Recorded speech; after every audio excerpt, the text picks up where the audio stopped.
If you don't study history, you're doomed to repeat it. And that's on everyone's mind. And another sort of very interesting piece in the op-ed pages of the Wall Street Journal, just looking back at the 70s and Arthur Burns, and some really interesting color here, too. I wasn't aware that he was an acolyte of Milton Friedman and actually taught, Arthur Burns did, actually taught Alan Greenspan. But he also recruited Paul Volcker to the New York Fed. So one of the things he said at the end, after he had been blamed for everything that happened, was that Congress is to blame, or at least needs to share in the blame. And all Congress is trying to do is improve the lives of Americans in terms of employment and everything else. But sometimes that causes a lot of printing, which the Fed has to cover. Do you think that's happening again here, or has it happened again? There's no doubt that we had a period of fiscal stimulus to deal with the crisis that emerged from, COVID, and there continues to be some debate as to whether or not that was too much. But I think the most important part of what Jay Powell had to say was at the end, which was point number one: the Federal Reserve is responsible for dealing with inflation. And so while there may have been, some points of too much fiscal stimulus, at this stage, the issue is who's going to be in charge of this. And Jay Powell clearly said, this rests at the doorstep of the Federal Reserve to deal with this problem, whatever the causes may have been, and there were numerous causes.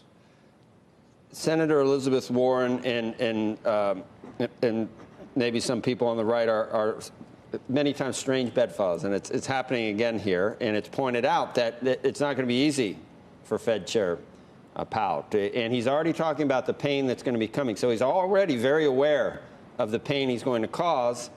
And if he's already feeling the pain, how do you stay committed to doing what's necessary when you have, and I was referencing Senator Warren, she wrote recently, unfortunately, the Fed has seized on aggressive rate hikes, a high dose or a big dose of the only medicine at its disposal, even though they're largely ineffective against inflation. And you're going to hear that more and more and more when Congress or certain members of Congress are going to try and ask Jay Powell to ease up.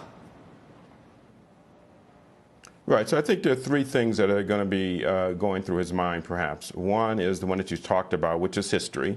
So everyone understands the mistakes of the 70s, and Fed chairmen do not want to repeat those mistakes. I think the second thing that's going to go through his mind is a clear sense that inflation is actually very visible tax on low and moderate income people. And so for those who are in the populist mode, one of the things one has to do is get inflation under control to help some of the most vulnerable in society. And I think the third thing that's going to help him with his resolve is the point that he made early on, which is there may be some pain now, but delaying will only increase the pain. So it is true that they only have one tool. It may not be fully effective given that we have supply issues. But I think the resolve was there, and I think there are 3 points that would support him as he confronts the critics, and there will be some, as you point out.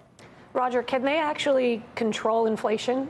There's parts that they can, but there's other parts that I don't think that they can. So what is your thought?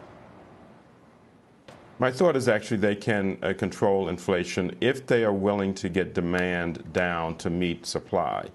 So the challenge is that we have constrained supply. We may have, therefore, what one might describe as excess demand. Now, it will take some time, so I'm not sure they'll get to their 2% target in the next year or two. And as he says, it will cause pain.